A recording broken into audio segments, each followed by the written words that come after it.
दोस्तों, बिहार से एक मजदूर अपनी पत्नी और 6 बच्चों के साथ दिल्ली जाता है, वहाँ पर रहने लगता है। लेकिन अगर दिल्ली के अंदर किसी के पास ढंग से काम ना हो, रोजगार ना हो, अच्छी खासी कमाई ना हो, तो 1-2 बच्चों के साथ भी रहना मुश्किल हो जाता है। उस मजदूर के तो 6 बच्चे थे और ऊपर से वो मजदूर शराबी था, आलसी था, लापरवाह था, उसमें भी तमाम कमियां थीं। अब जब वो वहाँ पर जाकर रहने लगता है, जो 6 बच्चे थे छोटे छोटे थे, एक बड़ी बेटी जिसकी उम्र 16-17 साल की थी, वहाँ पर अब आए दिन पैसों को लेकर लड़ाई झगड़ा होता रहता था, पति पत्नी में मारपीट होता रहता था।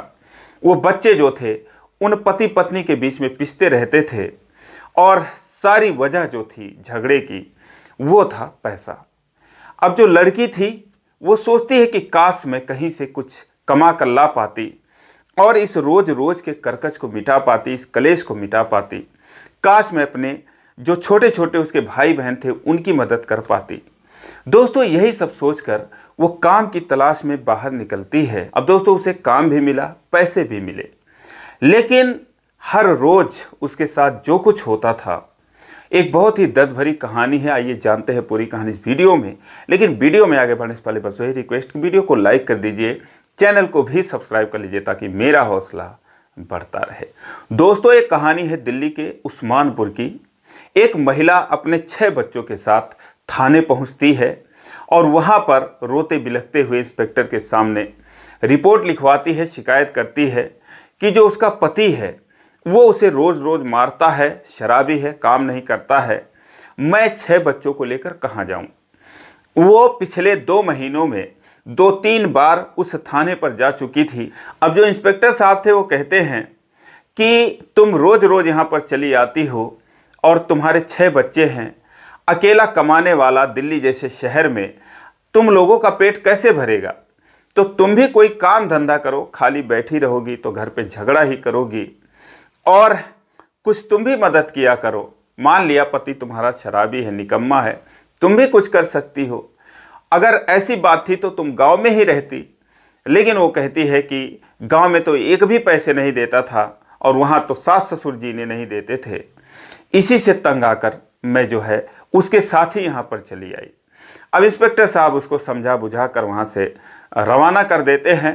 कहते हैं जाओ तुम भी कोई काम धंधा करो, ऐसा तो चलता रहता है। अब दोस्तों, वहाँ से वो तो चली आती है, लेकिन अब 6 बच्चे जिसके हों और उसमें से भी कुछ छोटे बच्चे हों, एक तो दूध ही पीता था, उसके लिए जो है काम करना तो पॉसिबल था नहीं। लेकिन उसकी एक बेटी थी जो कि सबसे बड़ी थी, करीब 16-17 साल उसकी उम्र थी। उसका नाम पायल होता है। दोस्तों, पायल यहाँ पर एक बदला हुआ नाम है, काल्पनिक नाम है। तो जो पायल थी उसके दिमाग में इंस्पेक्टर साहब की बात बैठ जाती है और वो सोचती है कि चलो इन्होंने अच्छा ही कहा है, कहीं मैं ही कुछ काम करती हूँ। क्योंकि जब झगड़ा लड़ाई होता था तो सबसे ज़्यादा परेशानी उसी की होती थी, क्योंकि वही समझदार थी। तो इसीलिए वो सोचती है कि कुछ मुझे ही करना पड़ेगा। अब वो गांव में थी तो किसी तरीके से 8वीं तक पढ़ी थी, उसके बाद वो पढ़ाई छोड़ रखी थी और यहाँ पर भी आए हुए इसको 5-6 महीने हो जाते हैं। तो वो घर में ही रहती थी, खाना वगैरह बनाती थी और रोज़ जब लड़ाई झगड़ा होता था तो अपने माँ बाप के झगड़े छुड़ाती थी। यही उसका काम था।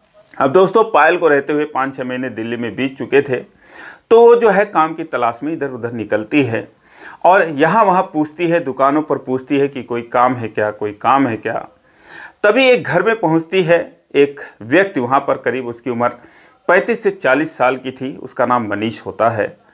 वो उसे देखता है, ऊपर से नीचे तक निहारता है, कहता है क्या काम करोगी।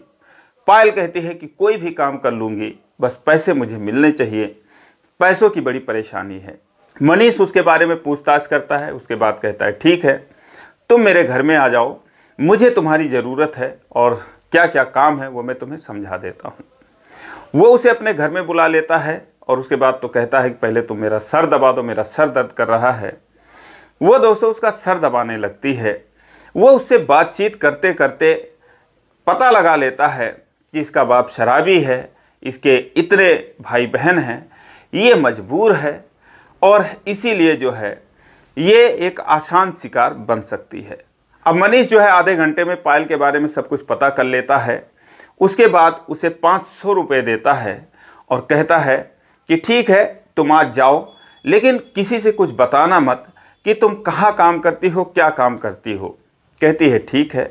मनीष कहता है कि तुम्हें जब भी पैसों की ज़रूरत होगी तुम यहाँ पर आ जाया करना, वैसे तो कोई खास काम है नहीं, मैं अकेला रहता हूँ, और तुम कल आ जाना। अब दोस्तों वो जाती है, अपने माँ को पैसे देती है, उससे बताती है कि मैंने कहीं काम ढूंढ लिया है। उसके बाद आती है अगले दिन, और जब मनीष उसको देखता है तो खुश हो जाता है, पूछता है कि क्या हुआ, घर पे तूने कुछ बताया किसी से? तो उसने कहा कि हाँ, मैंने मम्मी से बताया कि मुझे काम मिल गया है। मनीष ने कहा कि क्या कह रही थी मम्मी? तो पायल ने कहा कि बस यही कह रही थी कि कितना पैसा मिलेगा। मनीष ने कहा कि काम क्या है ये नहीं पूछा। पायल ने कहा नहीं, उन्होंने काम के बारे में तो नहीं पूछा, बस उन्होंने पैसों के बारे में पूछा। कहता है ठीक है। उसके बाद कहता है कि ठीक है, और आज भी चलो मेरा सर दबा दो। उसके बाद वो जाता है, बिस्तर पर लेट जाता है, उसका सर दबाने लगती है। फिर वो धीरे धीरे उससे अश्लील हरकतें करने लगता है। पायल जो है पहले तो कुछ उसे ना नुकर करती है, कहती है आप ये क्या कर रहे हैं अंकल? वो कहता है कि इससे तुम्हारी सारी परेशानी दूर हो जाएगी। देखो पैसे कमाना इतना आसान नहीं है, और अगर तुम्हें पैसे कमाना है तो कुछ ना कुछ तो करना पड़ेगा। अब दोस्तों ऐसे ही अब उससे धीरे धीरे वो अपनी हरकतें बढ़ाता रहा, और पायल भी मजबूर थी, उसे पैसों की ज़रूरत थी, वो उसे मना नहीं कर सकी। और उस दिन मनीष जो था, जो उसके मन में था, जो उसके दिल में था, उसने पायल के साथ सब कुछ कर लिया। अब पायल जो है मजबूर थी, वो दर्द सहती रही, लेकिन उसके बाद मनीष ने उसे पैसे दिए और बोले ठीक है तुम फिर आ जाना जब तुम्हारा मन करेगा। अब ऐसे ऐसे 1 महीने तक चलता रहा इन दोनों के बीच, लेकिन मनीष के मन में जो है वो लालच आ जाती है। वो जो है अब उससे पैसे कमाने के बारे में सोचने लगता है। एक दिन जब वो जाती है तो उस घर में एक 50 साल का आदमी था। उसे वो देखती है तो कहती है कि ये कौन है?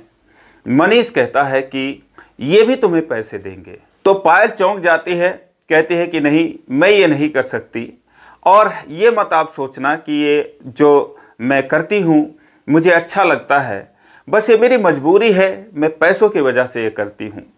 मनीष उसे समझाता है, कहता है कि अगर पैसे की वजह से करती हो तो ये भी तो तुम्हें पैसे देंगे, ये तुम्हें ज़्यादा पैसे देंगे। अब दोस्तों उसे इतना वो समझाता है, कुछ पैसे भी उसके हाथ पर रख देता है कि फिर वो मना नहीं कर सकती, और फिर वो आदमी भी उसके साथ वही करता है जो कि मनीष करते आया था। अब वो शख्स भी जो है पायल से अपनी ज़रूरतें पूरी करता है, उसके बाद उसे पैसे देता है, वहाँ से चला जाता है। और इस तरीके से अब यही काम हो गया कि पायल वहाँ पर आती और मनीष किसी न किसी को बुलाकर घर में पहले से ही बुला लेता था, और फिर वो पैसों के बदले पायल से यही सब करते थे। ऐसे ऐसे करीब 6-7 महीने बीत गए। करीब 50 लोग ऐसे थे जो कि पायल से अपनी ज़रूरतें पूरी किए, उसे पैसा दिए।